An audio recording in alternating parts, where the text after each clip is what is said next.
Camping is supposed to bring peace, fresh air, and the comfort of crackling fires beneath a sky full of stars. But for some people, the darkness of the woods holds something else entirely, something that stalks the silence and waits for you to let your guard down.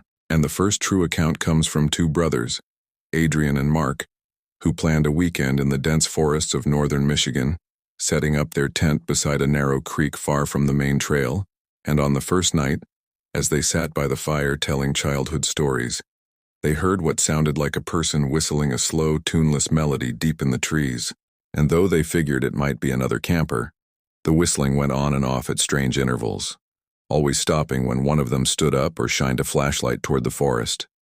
And when they finally got into the tent to sleep, Mark woke around 3 a.m. to footsteps circling the tent, soft and deliberate, like someone barefoot stepping carefully over pine needles. And when he shook Adrian awake, the footsteps stopped, but the quiet that followed felt heavier and more unnatural than any silence they had ever heard in the woods.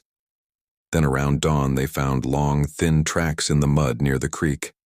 Too long for deer, too narrow for boots, and branches above their tent snapped at least 8 feet off the ground as though something tall had passed through during the night. The second story comes from a woman named Trina, who camped alone in Utah's Canyonlands as part of a week-long hiking trip, setting up camp in a dry riverbed below a sandstone ridge, and on her third night she woke with the sensation that someone was standing just outside her tent, the nylon pressing inward slightly as if a hand or face was pressing against it. But when she whispered, "Who's there?" no sound answered, only the flutter of wind through the brush, and thinking maybe it was an animal, she waited before unzipping the flap and sweeping her flashlight in every direction, seeing nothing but dust and cacti. Then went back inside and laid down.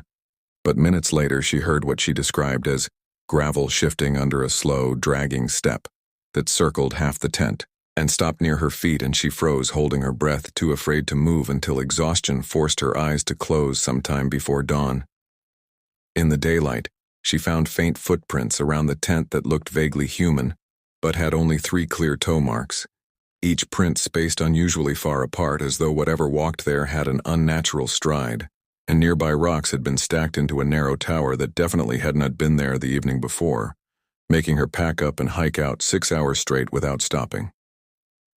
The third event took place in the Pacific Northwest, when a group of 5 friends, Kevin, Laura, Dean, Sylvia, and Ray, camped in a remote clearing known for thick moss and old-growth trees, 3 miles off any marked trail, and the first day passed with laughter and cooking over the fire. But the second night, as they sat swapping ghost stories and roasting the last of the marshmallows, the forest suddenly went dead silent, as if someone had muted the world. No crickets, no wind, no crackle from the fire beyond the immediate flame, and they all noticed the stillness at once, glancing around nervously. Then Laura joked to break the unease, but her voice came out oddly hushed, like the air around them was soaking up sound.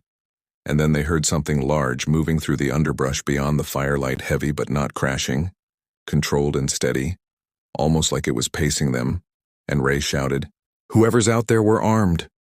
Even though they had nothing but a hatchet and a flare, and whatever stalked them paused before continuing its slow movement, circling just beyond sight, and later that night they slept in shifts but around 4 a.m. Monsieur Dean woke the others by hissing for silence because he saw a silhouette, a lanky figure with disproportionately long arms, standing between 2 fir trees, its shape barely visible against the pre-dawn blue, not moving but unmistakably facing the camp. And they all watched paralyzed until the figure turned and stepped into the trees, vanishing without a sound. After sunrise, they searched the area but found only broken branches leaning in the same direction, like something had parted them while moving through, and a single smooth stone placed in the center of their dead fire pit that none of them had put there. In all 3 stories, the people involved swear the fear they felt wasn't just the discomfort of unfamiliar wilderness, but the sense that something was deliberately approaching them, observing them, and perhaps testing whether they were alone. And each left the campsite earlier than planned, abandoning gear rather than spend another night in the woods, convinced that nature holds things older and stranger than any animal guidebook describes. And camping in the wilderness means stepping into a place where humans were never meant to be entirely comfortable, where the eyes you feel on you after dark might not belong to a deer, a bear, or another stranger, but something that has lived among the trees long before. Trails were carved and tents were sold in stores, something that waits patiently for those who believe silence means safety.